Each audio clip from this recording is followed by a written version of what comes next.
Welcome to the show, Lindsay. Thank you for being here. I really Yeah, thank you appreciate. so much for having me. Yeah, I'm excited to talk to you for a plethora of reasons. One of them is that you and I came to know each other because I've hired you for some work that I'm doing, and we've been working pretty intensively together for the last 6 weeks. So I feel like I've gotten to know you for sure in your work life and how you manage that side of your business. But I wanted to have you here because you're someone who has a full-time job, but also has, do they call it a side hustle anymore? But you have a business that you do in addition to that.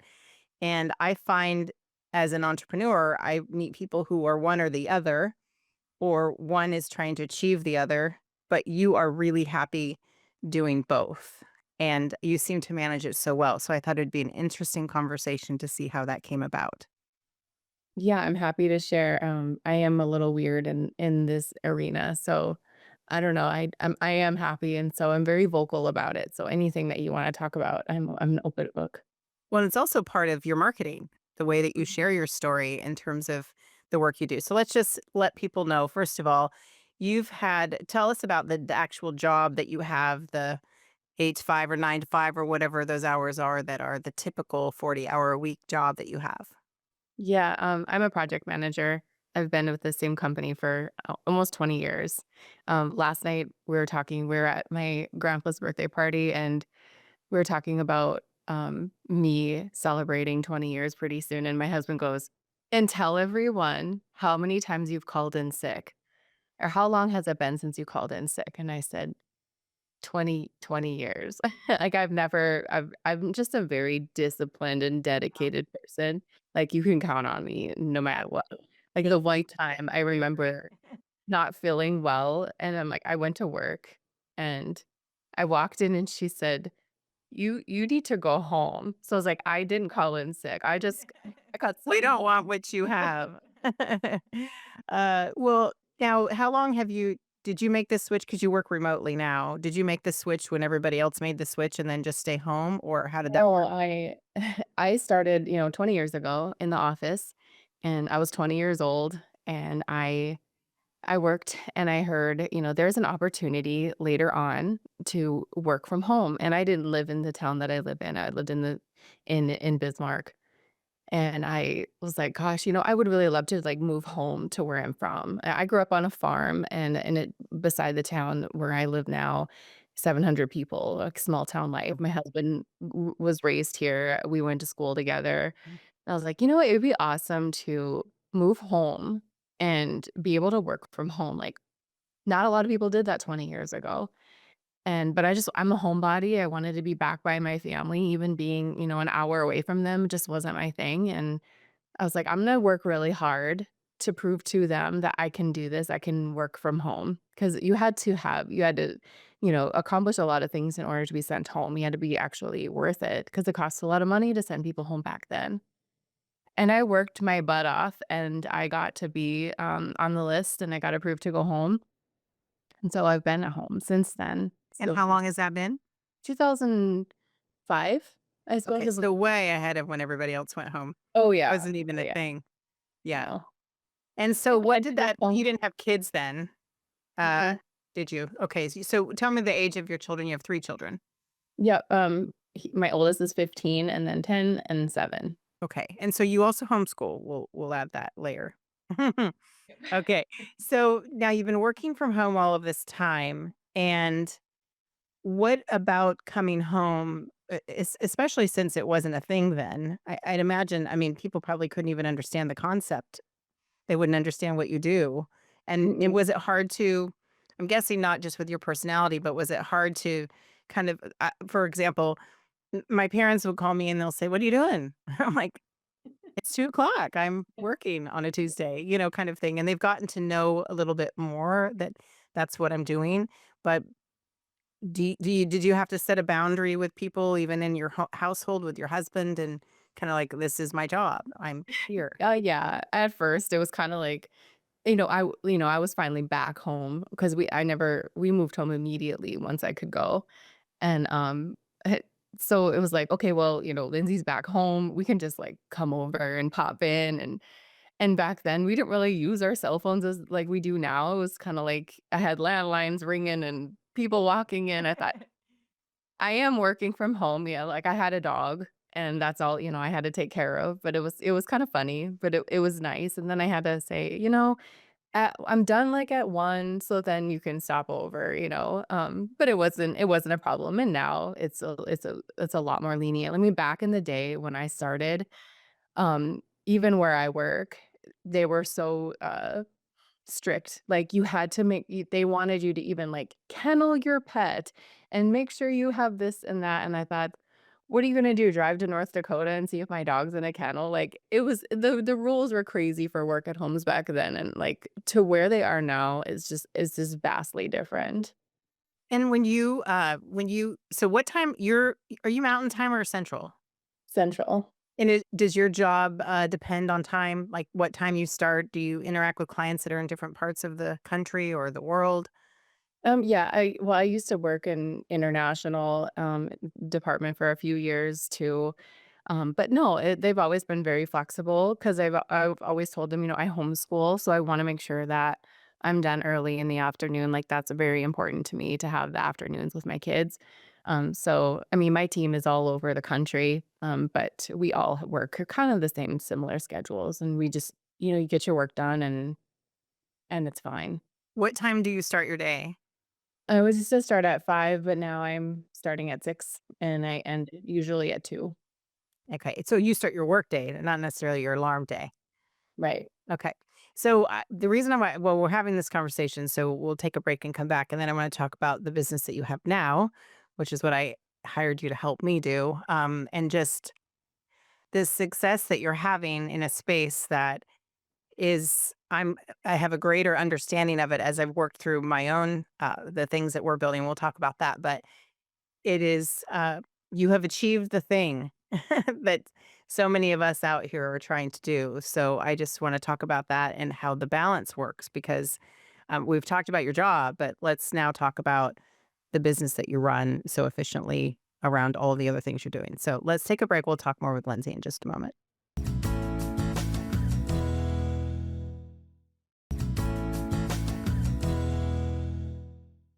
Back talking with Lindsay Maloney. So we've been talking about the job you've had for 20 years. You've been working remotely since 2005. You have 3 kids ages 15, 10, and 7, and you homeschool.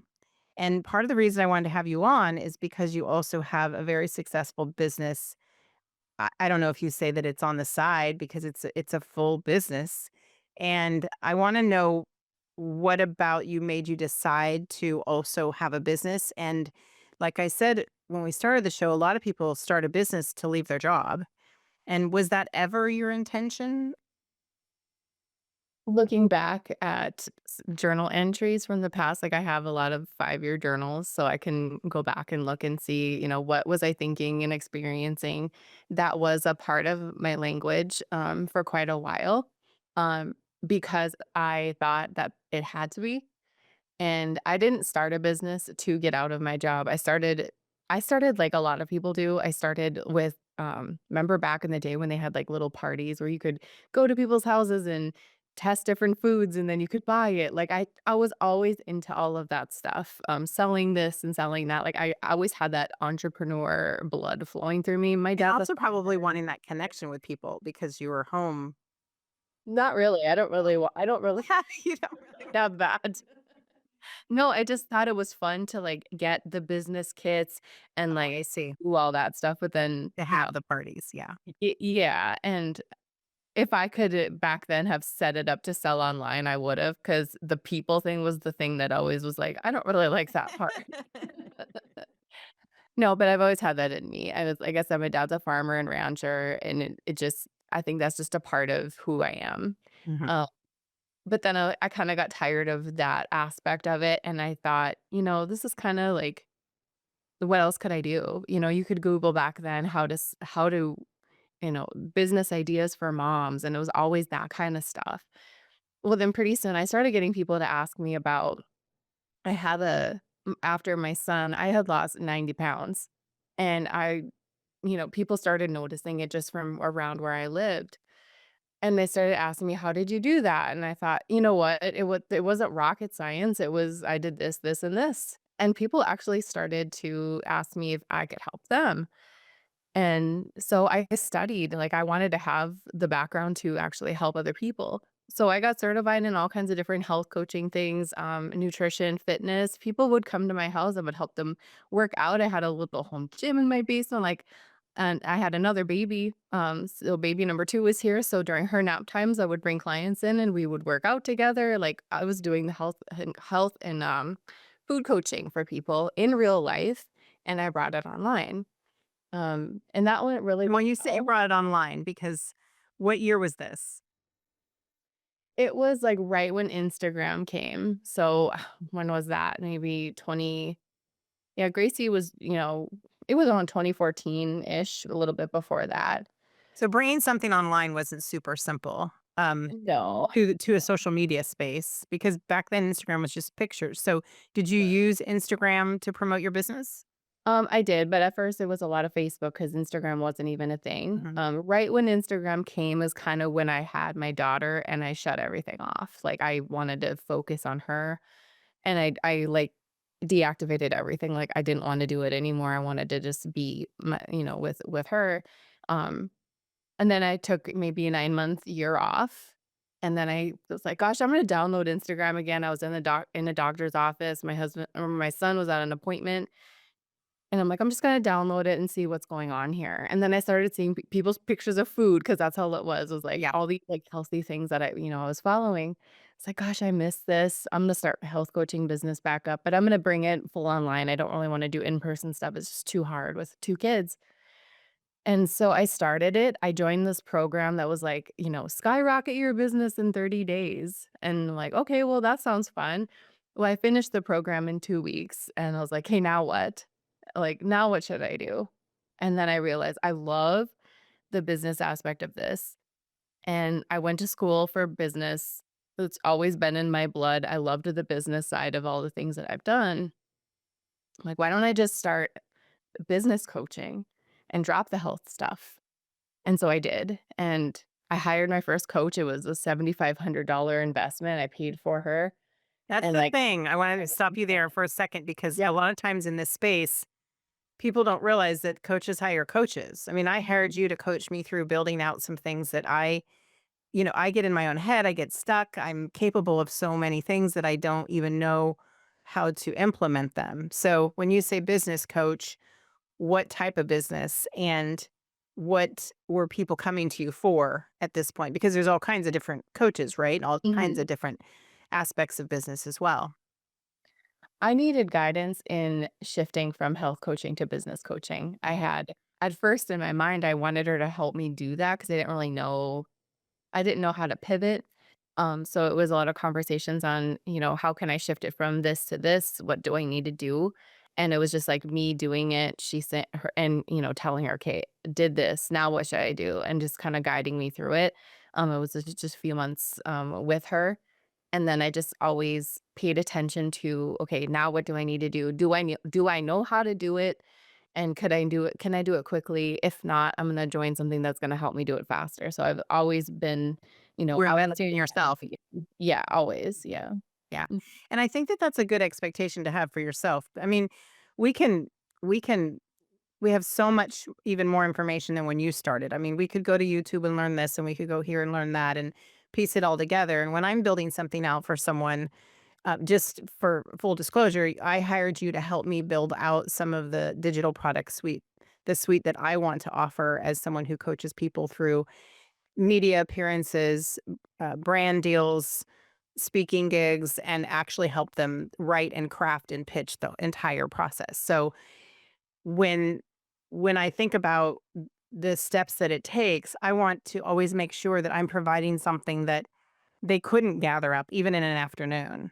And having someone like you take a look at what I'm doing and say, "That makes complete sense," or, "No, you need to fix this," or that, because you get so close to it, you just can't even see it anymore, mm, especially when you're writing content or creating a sales page or, all of these things. So When you are a coach for someone who's is it any type of business? Is it any type of, because you don't necessarily know my niche, Mm. but you know what the page should look like and what the offer should sound like so that it makes sense to whoever comes along that might want what I have to offer.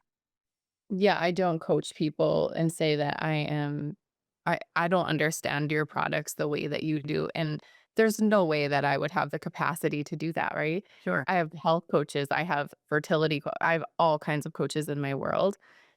But I guide them the same way. And you're the genius in the product development, but I'm gonna make sure that it makes sense as the outsider and the person who's like looking at big picture. Does this make sense? Are you setting yourself up for failure or for success? Um, and a lot of people, like you said, are so close to it they can't see that, and that's why they reach out. Yeah, it's kind of like the example that I use, it's kinda like when you, um, are launching something big and there's a huge typo on a billboard or, whatever the billboard is that's the equivalent to online. It's like, "Oh my goodness, like, how could I not have seen that?" And I think that that's true of the entire process of needing Mhm. someone to see something that you can't see for yourself. And really, and kind of the rule that they say online is that you just have to be so many steps ahead of the person that you're teaching. And Mhm. so you have so much experience that and let's just talk about the ease in which you do it. Let's take a break and come back because uh, as I've entered this journey, I know that I would have added 10 more things to my plate and how I went about it if I hadn't hired you to help me, because there are all different types of coaches, and there's not one single thing that you could have done for me that would have been better than what you did. So, Mm.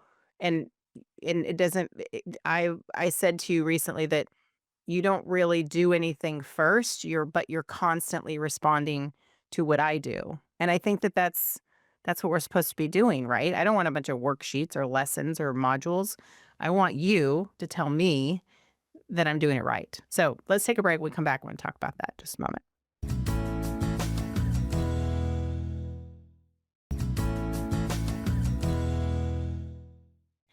Lindsay, we were finishing up our conversation, and like I said, I had you on because I wanted to discuss how it works to own a business and have a full-time job and homeschool and just get a sense of it. I don't wanna say, "Oh, you can have it all," because people say, "How can you have it all? You can't do all these things well," but you can, you do. And so when you look at your schedule, just as advice to people who are watching, who are trying to balance, maybe they want to start a business in addition to their job, and they are quite happy doing both as well. Or maybe they want to start a business to leave their job, but they have to do both quite well for a while.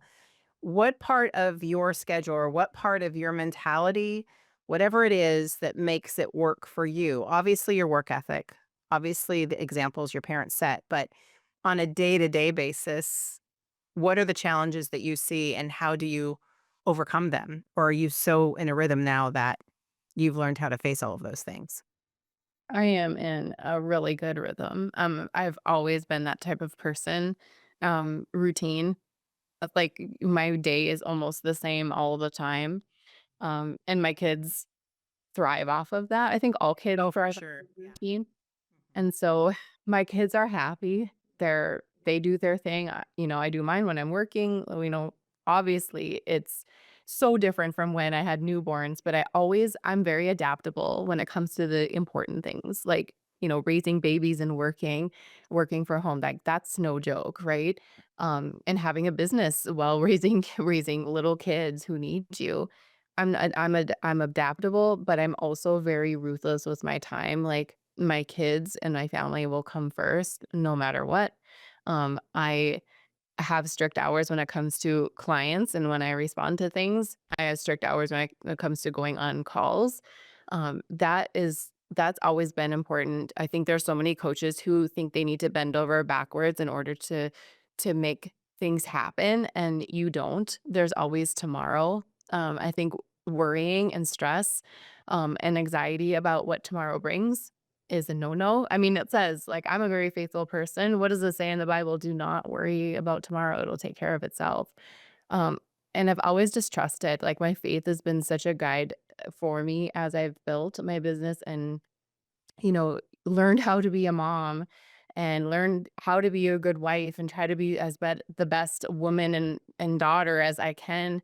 Um, it's a day-to-day thing, and so I just take it day to day, and I mean, I don't think that there is a map. Like, I'll have people reach out to me and say, like, "You need to make a course on how you do this, on how you homeschool, blah, blah, blah," and that's fine. I could do an hour talk on it, and I could probably I inspire people to homeschool their kids all the time. I inspire people to get a job all the time, and I think that's important to share that story, but I don't wanna say, like, "If you get up at this time, if you do this, then you will have everything like me," because that's not possible, and I think we need to kind of release ourselves from that stigma that if I follow this little map, then I'll be just like her. Because there's no possible way to do that. You have to kinda think, "How can I best make this all work with my family?"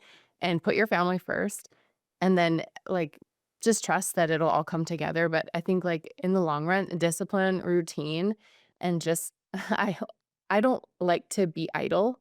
I'm a busybody, so it works for my personality and how I like to just operate on a day-to-day anyway.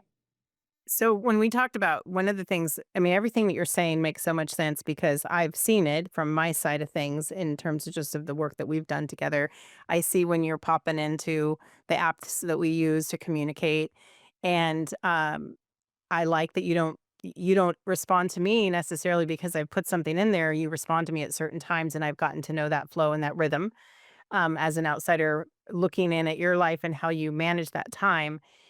And I wanna say too, just out of complete respect and admiration for you, you're what we call in our industry a high ticket coach. So you're charging good money for this, and you're showing up in a way that people come to you again and again and again Mhm. and refer you and provide testimonials about the work that you're doing.